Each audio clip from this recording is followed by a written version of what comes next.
All right, so the trainers today are Melissa Dalbert and Greg Greiner. Both Melissa and Greg are master's level clinicians, licensed master's level clinicians, and their role with the IU is as a mental health professional. So they provide a lot of individual group counseling sessions, and both are assigned to and work with the East Stroudsburg Area School District.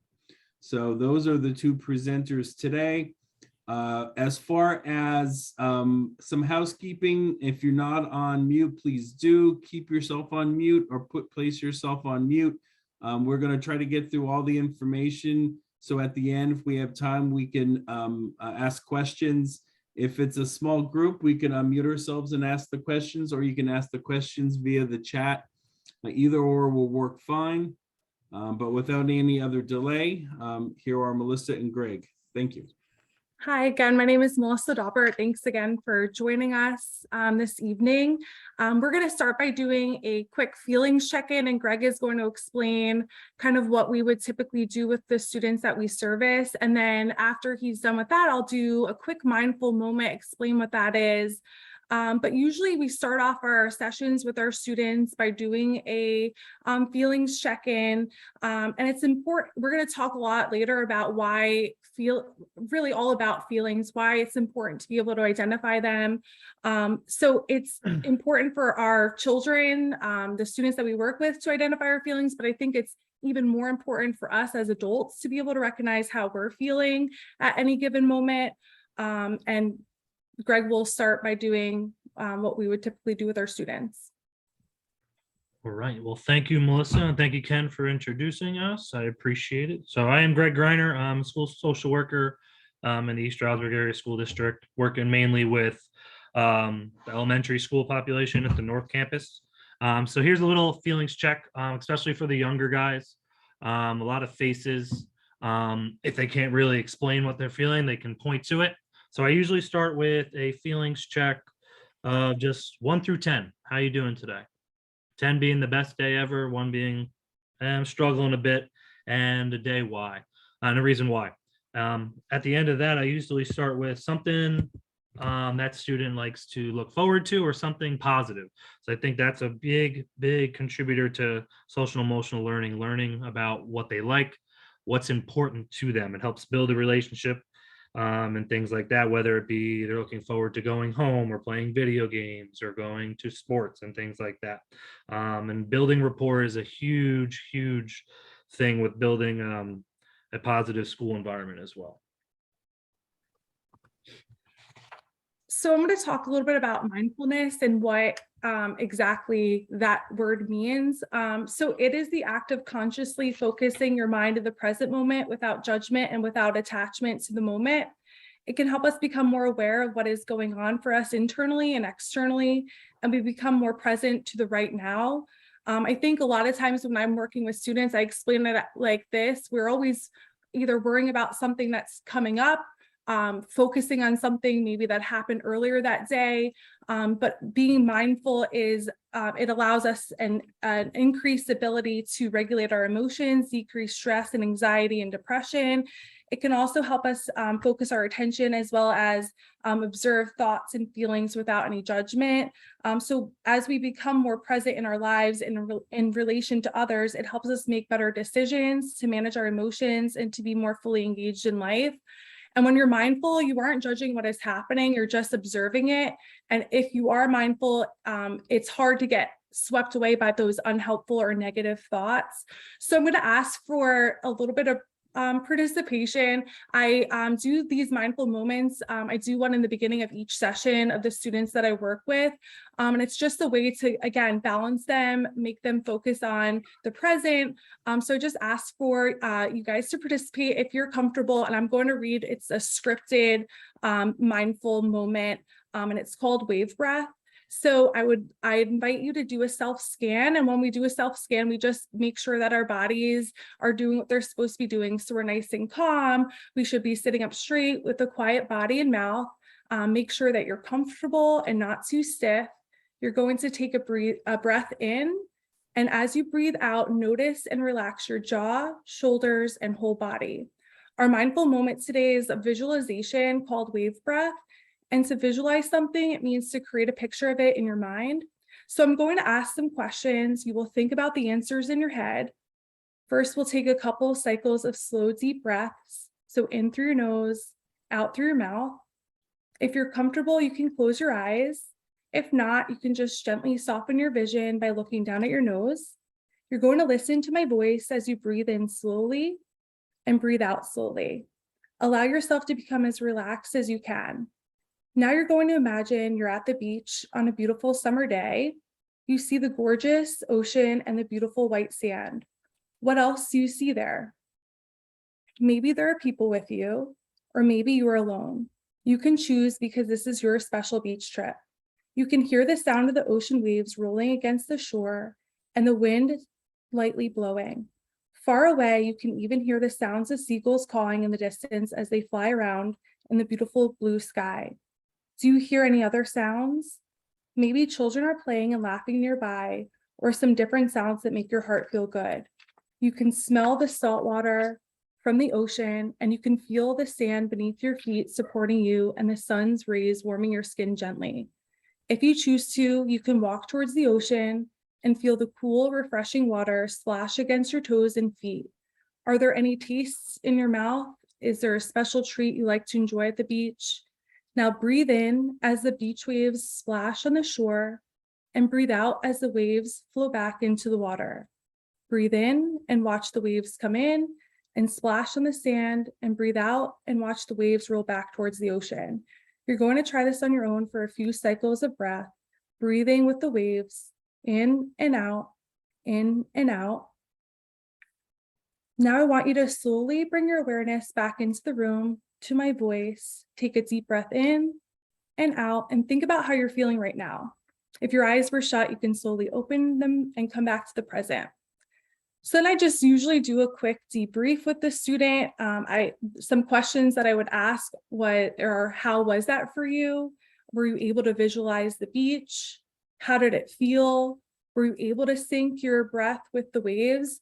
Typically, the first few sessions that I do this, students might say at first, oh, it was silly, or I really wasn't able to concentrate. And just like anything else, practice will make things a little bit more comfortable. And usually as time goes on, students will say that they felt relaxed, they felt calm, they felt happy. I know for me personally, if I'm feeling stressed out or having a difficult moment, I will do a mindful moment, and the beach is my happy place. So this is one that I personally will do from time to time. So thanks for participating in that. Next, we're going to talk about what is social emotional learning. So I'll play a quick video that I think really describes it in simple terms.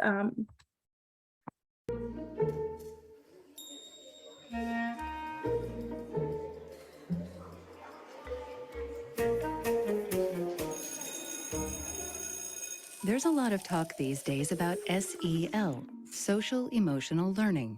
But what exactly is it? Social emotional learning is the process of learning social and emotional skills, and it's just as important as learning reading or math. This learning process is most effective when it begins early and continues through high school. Social emotional skills are essential for success in school, work, and life. With SEL, students learn to manage their own emotions and behaviors, have empathy and show care and concern for others, solve problems effectively, make responsible decisions, and maintain healthy relationships. Students learn to recognize what's happening inside them and to be aware of their emotions, which helps them deal with strong emotions and impulsive behaviors.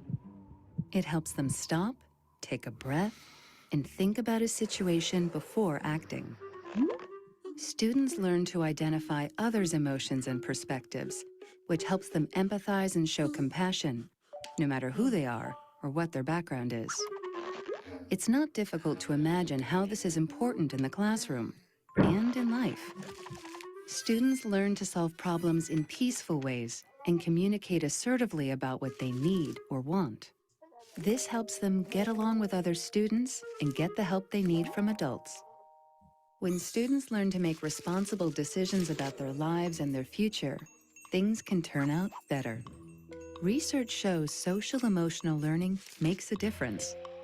Students who participate in SEL do better academically, have improved attitudes and behaviors, and act in delinquent or disruptive ways less often.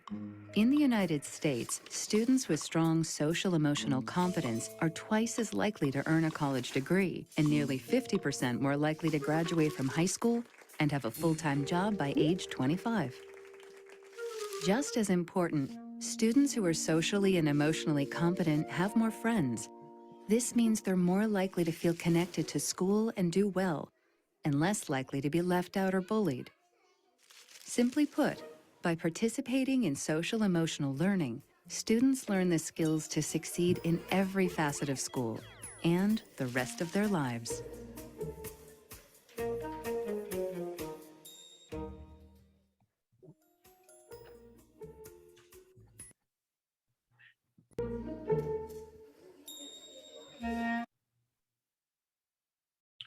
So there is 5 core competencies of SEL or social and emotional learning: social awareness, self-management, social awareness, relationship skills, and responsible decision making. We'll talk a little bit more in detail about each of them, but social self-awareness is understanding your own emotions, why you're feeling a certain way, and understanding that it's okay to be that way. Self-management is managing how you're feeling. Social awareness is the empathy and respect for others. Relationship skills is establishing and maintaining healthy relationships with the people that are close to you, whether that be parents, teachers, or friends. And responsible decision making, making positive choices and interactions to help you live a happy social life. The videos did a really good job at explaining why social emotional skills are so important, or social emotional learning is so important. But just to highlight some more, it basically better outcomes for students. They're more likely to graduate. They're more likely to get a full-time job by a certain age, being able to learn social norms, understanding social cues. So really skills that are going to follow them not only while they're in school, but as adults as well. And long before children can say their first word or they take their first step, they respond to the touch, tone of voice, and moods of their parents or caregivers. So this is the beginning of learning about emotions and relationships. They learn that at home from us as parents. So it happens as naturally as their bodies grow and develop. Family life is our first school for emotional learning. It's where we learn how to feel about ourselves and how others will react to our feelings. So this happens both through what parents say and what parents do with their children, and how as adults we're treating each other in front of our children. So that's really important. And like Melissa said, the areas of development, the social interaction, relationships with peers and adults. That is so important because you do that every day. Even when you're first born, your desire to need and connect with people around them, that's number one. You can't take that away. The emotional awareness, understanding the feelings of self and others. Why am I feeling this way? Oh, this other person might be feeling this way because of this. They might respond differently. Putting yourself in someone else's shoes and trying to understand, all right, this affected me this way, but it might affect somebody else a total different way. And self-regulation, expressing feelings, thoughts, and behaviors in a socially appropriate ways. Learning when and when not to do certain things. The right time to celebrate. The right time for an outburst, the right time to talk about certain things, or when to stop. Self-regulation is definitely big in elementary schools. It's learning the right time and place for doing things, and that goes along with like self-control and just understanding, all right, this is not the right time to be jumping around, let's wait until we're outside for recess, etc., stuff like that. So I'm going to play another video about the brain, but before we talk more in depth about each of the 5 core competencies and really break them down, It's important that we talk about the brain and how it impacts our children's ability to manage emotions, behaviors, and make responsible decisions.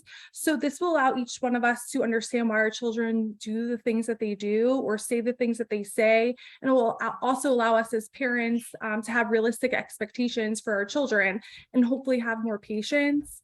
So I'll play a short video about the brain, which explains it I think, really well.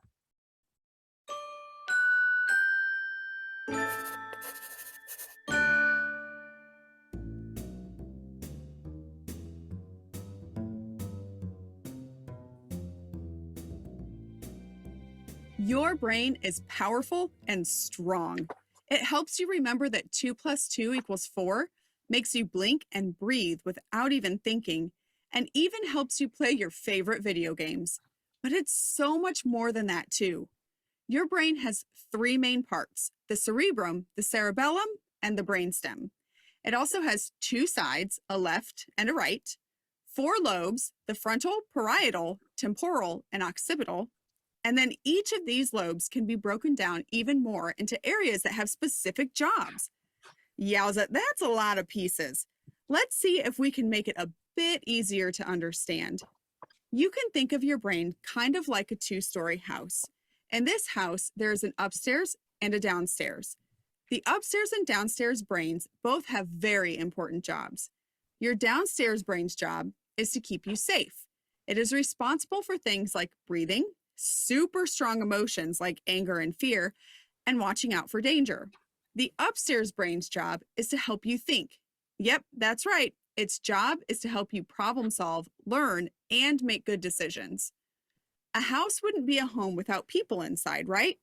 Your brain has some characters in it that play a really important role in what you're thinking, feeling, and doing. Let's talk about the characters in the downstairs brain first. Down here, you have alerting Annie. She lets us know if there's danger nearby. Angry Albert, he responds really quickly with, you guessed it, anger. And frightened Fred, he's pretty much scared of everything, but it's because he wants to keep us safe. Then there's the boss. This is Big Boss Bob. His job is to take information from Albert, Annie, and Fred and react. There is no thinking involved. He just listens to them, and if they say danger is nearby, he acts super fast. Bob does this in 3 different ways: fight, flight, or freeze. Your upstairs brain has some characters in it too.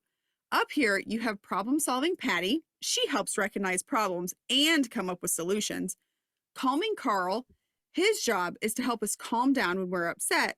Flexible Felix, he allows us to go with the flow. And focusing Frank, he allows us to pay attention and learn. All of these characters don't act super fast. It takes time for them to stop and think before doing anything. Any house with an upstairs and downstairs has a staircase that connects them, right? So does your brain house. We need both the upstairs and downstairs brains to work together. When the brain's staircase is built and strong, our characters can move up and down the staircase to share information. This allows the upstairs brain to try and make sense of strong emotions from Albert, Annie, and Fred, and try to figure out how to help. But it's not always that easy. You see, even though your downstairs brain is done being built when you're born, your upstairs brain is under construction until you're in your mid-20s, which means your staircase can be kind of fragile as a kid. And Bob is kind of bossy. So when he thinks that danger is around, he may flip a switch to break your staircase in order to keep you safe, even when there's no actual danger around. Let's look at it this way. Let's pretend that you are out at recess. The sun is shining, it's nice and warm out, and you're playing with your friends. All of a sudden, a cute little kitten wanders on the playground. Annie, Fred, and Albert are going to say, "Aw, look at that cute kitten." Bob will send a message upstairs to say, "Everyone, look, it's a cute little kitten." Bob doesn't sense any danger, so problem-solving Patty is able to stop and think about what to do next. Patty decides that you should probably go and tell the teacher that the kitten is on the playground. Maybe it's lost and your teacher can help get it home. Awesome. The upstairs and downstairs brain worked together to solve the problem. Now, let's take the same day at recess, but add something different. Instead of a kitten that shows up, a giant T-Rex stomps onto the scene. Annie immediately goes over to Bob and says, Bob, we have a problem. Fred does the same thing, saying, there's a dinosaur on the playground. Bob has no time to go upstairs so Patty can figure out what to do. Instead, he flips the switch to break the staircase and responds super fast by having you run away, flight, and hide, freeze inside of the school. So clearly, Bob is really good at acting fast to keep us safe. Unfortunately, your brain, and Bob in particular, cannot tell the difference between a hard question on a math test and a dinosaur on the playground, especially when Bob flips his switch to break the staircase. But guess what? You can make your staircase stronger by practicing calming strategies like deep breathing and learning how to relax your muscles. The more you practice these when you feel good, the more likely Bob is to respond to them when your feelings get too big. Trusted adults can also act as carpenters for your broken staircase, rebuilding each step to help Bob reach Patty and solve the problem together. Teachers and parents for more. So a big takeaway from this is basically, in my opinion, the most profound is that our children's brains, the most important part of the brain is not fully developed until their mid-20s. So I think it's important for us as parents, like even for our high school age kids, we need to constantly be teaching them and helping them make decisions. We can't just assume they should know what to do. We still have, our job is to help them and to integrate the two parts of their brain.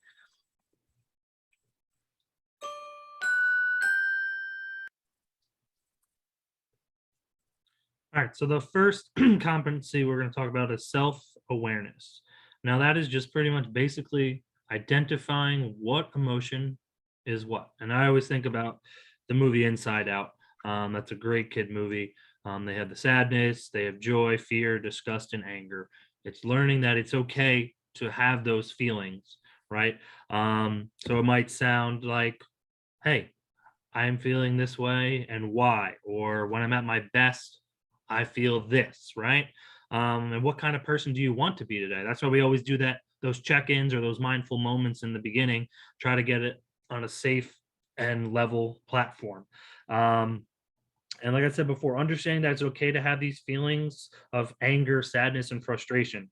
Learning what you're good at, building your own confidence and what feelings you're having to get to there. Also learning what you struggle with and what might you need a little more help in. Beginning to understand that it's okay to feel this way and beginning to understand some of the different zones that I definitely use in the elementary school level, the blue zone, the green zone, the yellow zone, the red zone. Some of the schools might use it as well. It just helps kids relate to it a little more instead of, oh, you're angry today.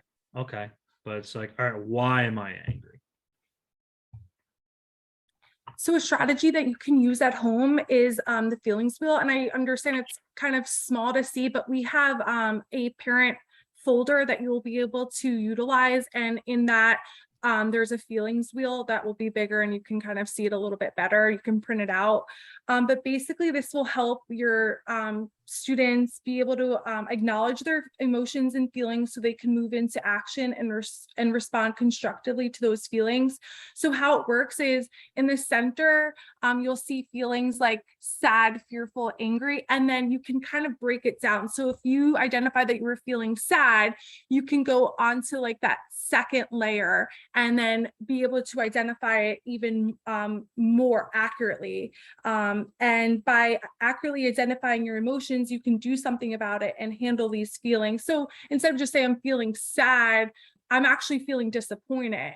And that kind of better explains what the feeling word is and being able to do something then about it.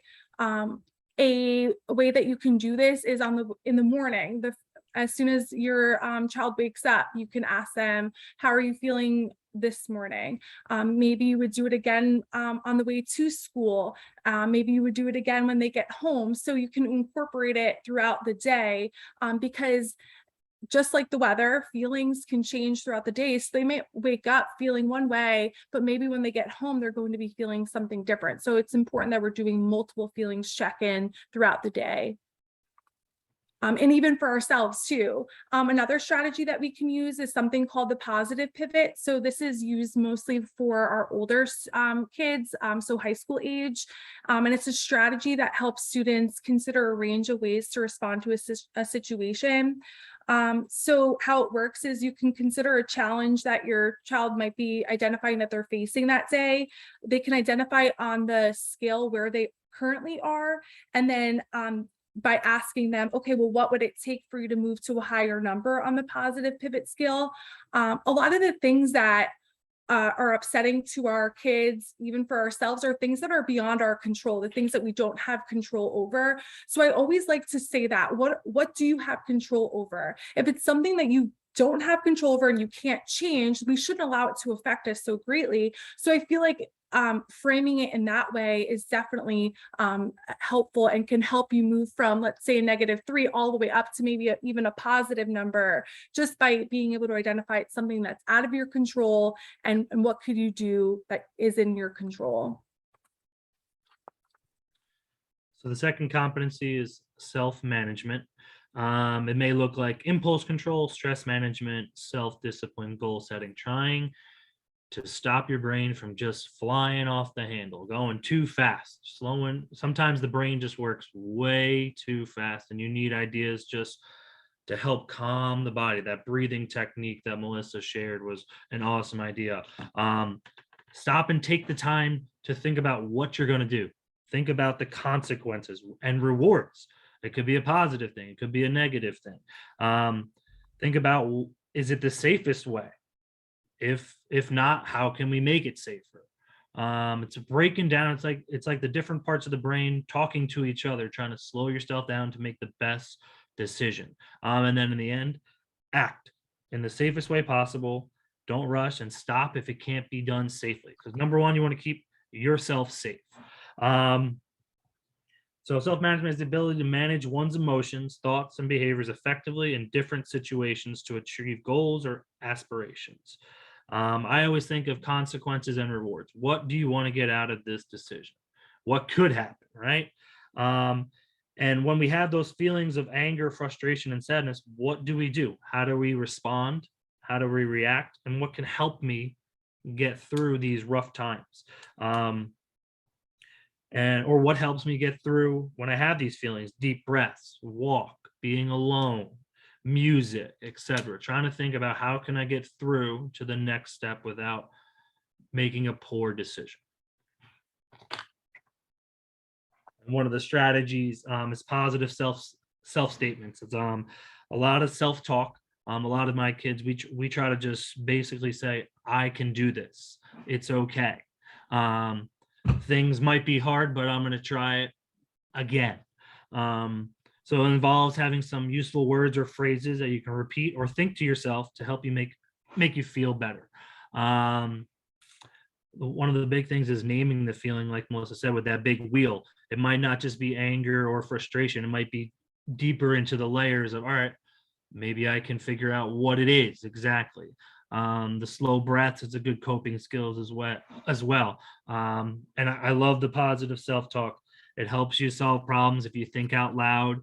And like Melissa said, some of the stuff might sound a little silly at first, but the more and more you do it and talk out the problem or talk to yourself or do the deep breaths or the mindful moments, the easier it gets and the better you feel.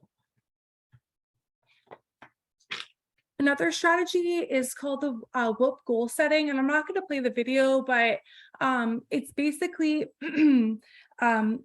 WHOOP is named for each step in the process. So basically identifying your wish, imagining the outcome, anticipating the obstacle, and developing a specific plan. So basically it takes it one step further and just thinking a happy thought, it puts it into action. So what is an important wish that you would like to accomplish? Your wish should be challenging, but obviously feasible. What will be the best result from accomplishing this? How will you feel? And really imagining the outcome. So this is something that you can help your child through each step of the process. And then what is the main obstacle that you would be faced with this? What might prevent you from accomplishing your wish? And then the P stands for what's an effective action to tackle the obstacle, and then make a when then plan. So the video, if you ask Ken for those slides, I really think it's a powerful video because it even applies towards adults. Like, let's say you have a New Year's resolution of wanting to go to the gym more often. So it sets up a more an action plan, and there's research involved in this that says that if you do the whoop, and I'll show you the little worksheet that goes along with it, you're more likely to accomplish that goal than just saying, you know what, I would like to go to the gym, but you don't have really an action plan of what that's going to look like. So I think it's really helpful not only for our kids, but also for us as adults as well, to really model that. I think a lot of times we tell our kids to do certain things, but are we practicing it? I think we could be modeling certain things and showing our kids that it is possible. Put in the work and you will achieve whatever it is that you would like to achieve. Competency number 3 is social awareness. So it's the ability to understand the perspectives of and empathize with others, including those from diverse backgrounds, cultures, and contexts. This could include the ability to feel compassion for others, understand broader historical and social norms for behavior in different settings, and recognize family, school, and community resources and supports. So it might look like empathy, appreciating diversity, respect for others, and it might sound like, I wonder how that made so-and-so feel. How would I feel in this situation? What is this person thinking? They seem sad right now. Maybe I should do, something that would make them feel a little bit better. And then also like just saying thanks for, instead of just automatically assuming that people should know certain things about your background, you can say thanks for sharing, but my family does it this way, just to express your own diverse background as well in a respectful way, I think is important. And then one of the strategies that we came up with and we noticed that works, circles and restorative practices. And circles you can use within the community, you can use in the classroom, you can use at home, you can use in a small group. And there's 3 different parts: the opening, the prompts, and the closing. It's basically coming together to reach a common ground to help solve a conflict or an issue that's arise. So like I said, it could be within the community. Maybe there's too many accidents happening in your community. How can we come together and solve this issue? People have different ideas and views of different things, or even in the classroom. All right, there's a lot of bullying going around in our school. What can we do differently as a class? And I really think I'm a real believer in these restorative practices. It's getting people together that have different ideas and coming up with that common ground to help resolve an issue. So the restorative circle is an approach to repair harm that has been done within a community, and the community can be a classroom, it could be a family. And the opening that consists of normal, already discussed, a moment of mindfulness, and Melissa expressed already. And then we'll have a prompt just to get it started, a basic question, and a talking piece where whoever has the talking piece is the only person that can talk. We get to hear everybody, and everyone's listening attentively. That's a huge part of this. You don't want to respond, you want to listen, take it in, have everyone be able to share. So the easy questions could be, what's your favorite type of music, etc. Just get the kind of ball rolling of what's going on, build that relationship, and things like that. And then we'll get to the next part where get to know you questions a little bit, learning about each other. And that's more of in a school-based thing or a small group. What kind of learner are you? What kind of things do you struggle with? And then also working together, if there's, like I said earlier, if there's a huge issue between maybe a couple students in the same class, you would come together, and this is where the restorative piece comes in. What happened? What were you thinking of at the time? What have you thought about since? And what do you think needs to be done to make things right? And then you want to hear from maybe the person that was harmed. What do you think what do you think when you realize what had happened? What impact has this incident had on you and others? What do you think other people are feeling? That's a huge thing of SEL. You want to understand that your feelings can be different than someone else's feelings on the same topic. And in the closing, you can always ask, what did we learn today? Or what did you like today? Or it can be simple as a high five or things like that. The fourth competency is relationship skills, and it's the ability to establish and maintain healthy and supportive relationships and to effectively navigate settings with diverse individuals and groups.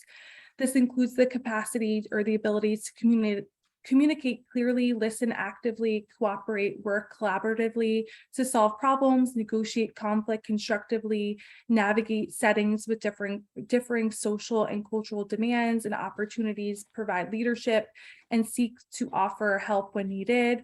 I don't want to reiterate, but on our slide, it says what it might look like and then what it might sound like. So can you explain what you meant by that? I think a lot of times we assume that people know how we're feeling or how whatever it is that they said impacted us, but that's not always the case. It's important that we express how something made us feel or asking for clarification. I think it's important, and it's okay to disagree. So I disagree with you because blank, as long as we express it appropriately. And this is something that we can model for our children as well. So a strategy that you can use for this is the rosebud thorn.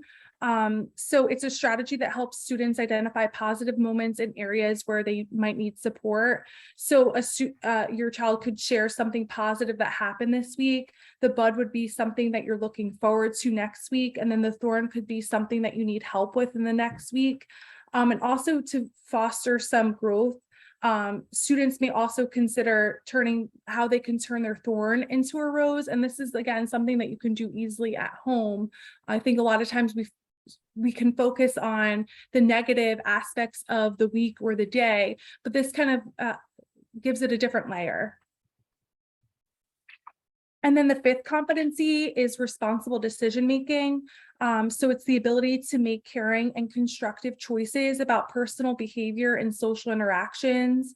It includes the ability to consider ethical standards and safety concerns and to evaluate the benefits and consequences of various actions for personal, social, and collective well-being. So how the choice that you're making, how is it going to impact everybody involved at home? How is that going to impact your siblings, parents, etc.? So it's, is it worth it? Why do I want to make this choice? Was this a strong choice, and will this help? Are some questions that you could, again, model for your children and ask them when you know that they're going to be approached with a decision that they really should stop, think, and then react to it instead of just reacting. And a strategy for this is called the POOCH process for problem solving. So it's a process for problem solving that can help students thoughtfully generate solutions to problems by thinking it through. I think that's the huge piece, is thinking it through, not just reacting to a situation. So this allows your child to be able to break it down and really think about the problem, explore different options, discuss the outcome for each option, choose an option, and then reflect on how whatever choice they decided on, how that went then for them. It's a learning experience too, but it's just a way. Again, it doesn't need to be sitting down with your child with a paper and pencil and doing this, but it's just the overall thought of how to work through something, how to pick the best option. And again, that key piece is thinking it through, which I think is the most important. How will it impact others? Is it worth it? Why do you want to make that choice? Again, are the questions that we should be asking, I think are very important. So we're going to just briefly talk about other ways that you can help at home and really be able to utilize these skills at home. So it's all about modeling behavior, modeling for yourself how you're feeling. And we're going to break down some of them a little bit more. Yeah, creating a predictable and nurturing environment. It is so important for a routine, especially for the younger kids. What is the first thing you do when you come into the classroom or come into group? It makes the day and less anxiety for or less anxious for them, etc. It also allows the children to feel secure and in control a little bit. If they have a say in the schedule, oh, I want to do this first, or even when they come home from school, what's the first thing should they do? Should they get a snack, or should they be able to get 20 minutes free time, and then it's homework, then it's dinner? A routine and step-by-step process makes it much better overall when you get home. Visual schedules might be better for the younger kids as well. All right, I have this much time to do this, then it's dinner, then it's homework, and then we get another 20 minutes with the TV, etc. Always listen attentively. Don't respond. I know we talked about that earlier. Listen to what they say. Let them explain it. Don't cut them off. Listen, don't respond.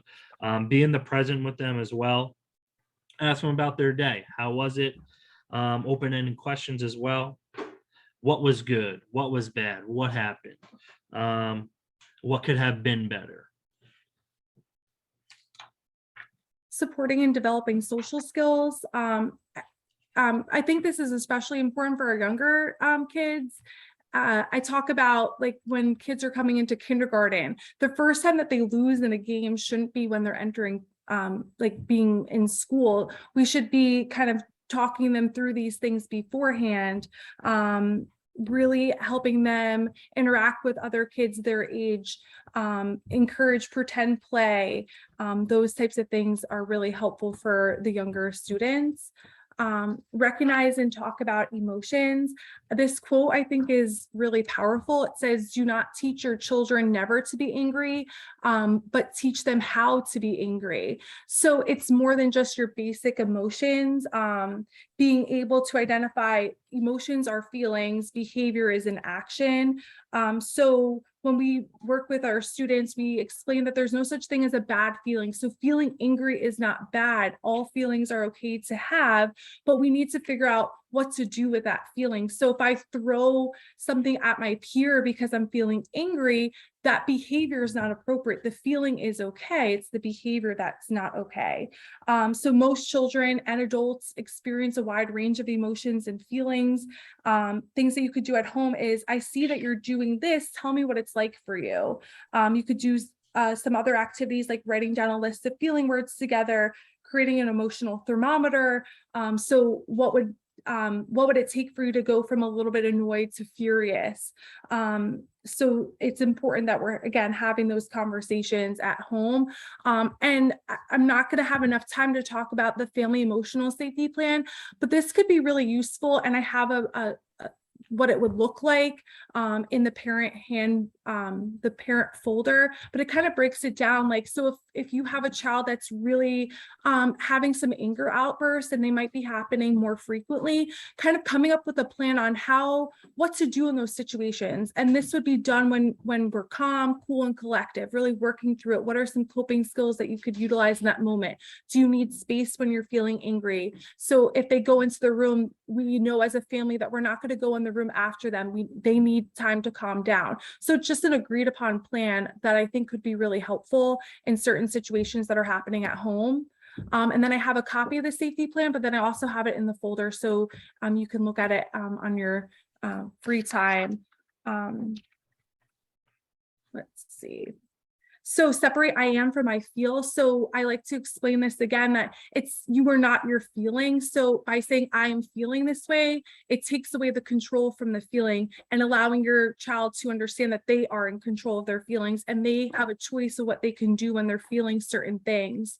So instead of saying, I'm angry at you, it's I feel angry because the situation. And we can really model that as adults for our children. We have a couple different strategies to help manage the emotions, connect and redirect, name it to tame it, positive coping skills, and in the driver's seat. I'll just talk about that the first one briefly, the connect and redirect. When a child is upset, logic often won't work. Let them be upset. They're not going to be upset for hours on hours on hours. Let them calm down. Because the teaching moment is going to be after the fact. And I struggle with that in my small groups or in the classrooms that I've worked in. You want to try to do the teaching moment right then and there, but they're not listening. They're upset.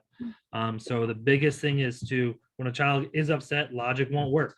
Wait till they become upset and then respond to the emotional needs first, and then feel, all right, why did we feel this way?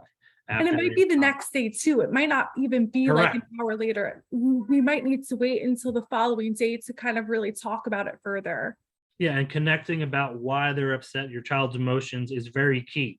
Understanding that it is okay to be upset. We know you're upset, but the teaching moment is after the fact. And some nonverbal signs could be facial expressions, the tone of your voice, or any physical touch.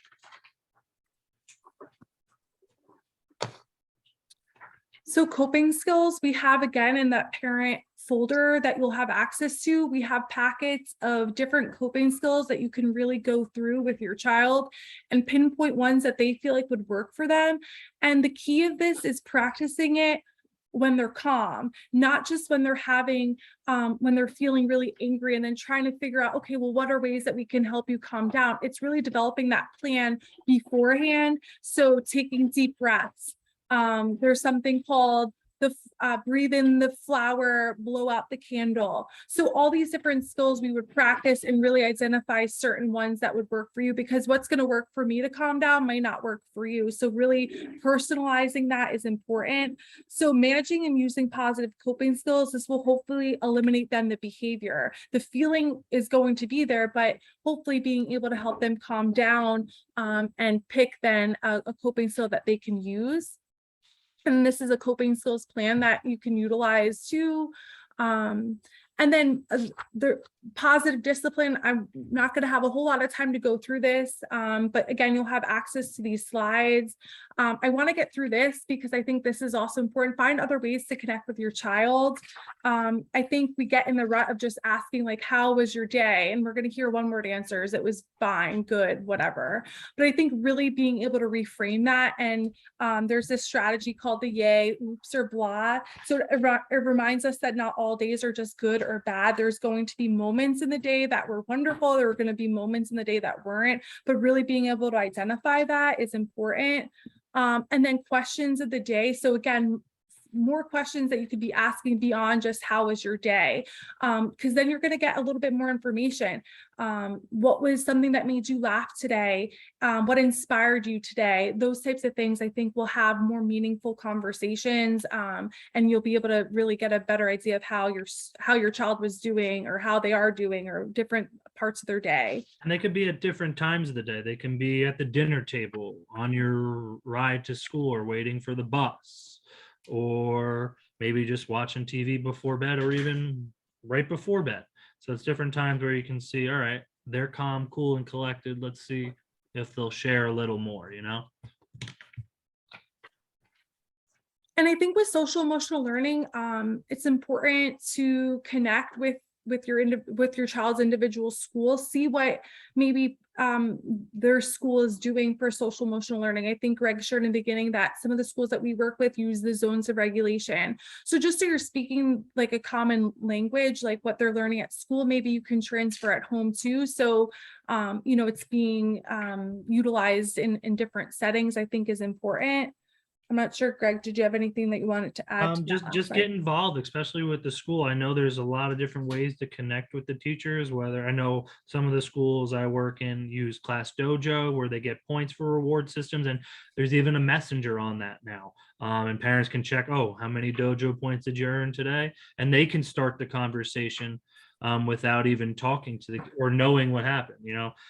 Some of the schools use B-Bucks or Timberwolf tees or Cardinal cards, and they can turn those points in for prizes or events, but be involved with what's going on in the classroom, activities, events, and extracurricular activities, or any rewards they can earn.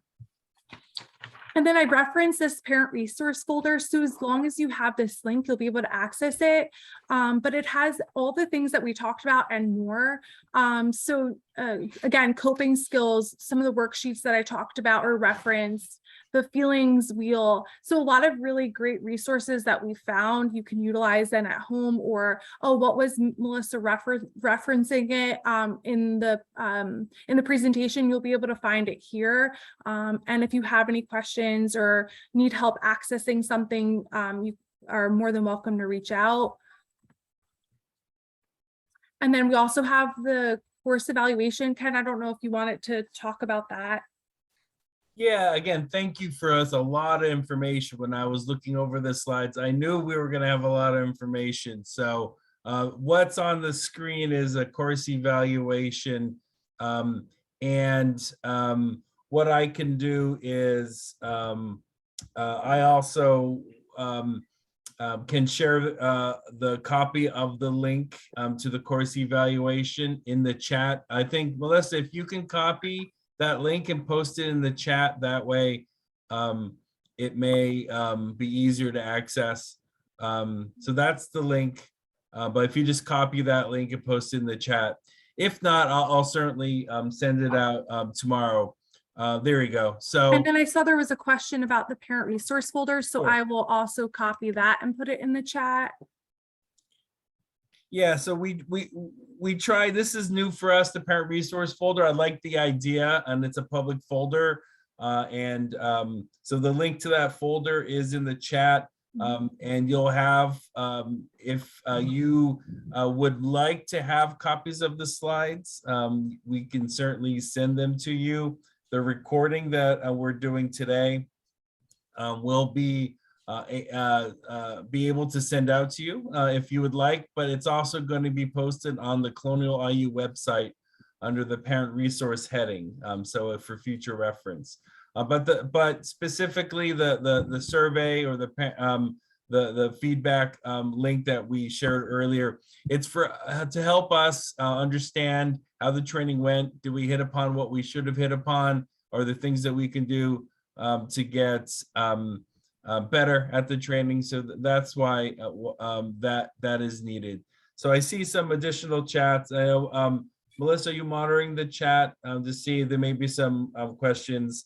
And again, somebody asked if the slides could be put in the parent folder. I could do that as long as you're okay with that, Ken. Yeah, absolutely. Okay. Yeah, the slides, like I said, people do request the slides. I do share them after the training. But if you want to put them in the resource, then all we really have to do then for individuals is share the link to the parent folder, which will have the slides plus all of the individual handouts. So again, Melissa, thank you very much. Greg, thank you very much. It was a lot of content, a lot of good examples, a lot of good exercises. I think things that you could both do in a school setting and do in a home setting. So I appreciate your efforts in putting this together. We do have a small group and we have a couple minutes left. So if anybody has any questions about any of the resources or any of the content, feel free to post a question in the chat, or if you wanted to unmute yourself, because we have such a small group, we can go ahead and have that discussion. So I'll leave a few moments open for questions.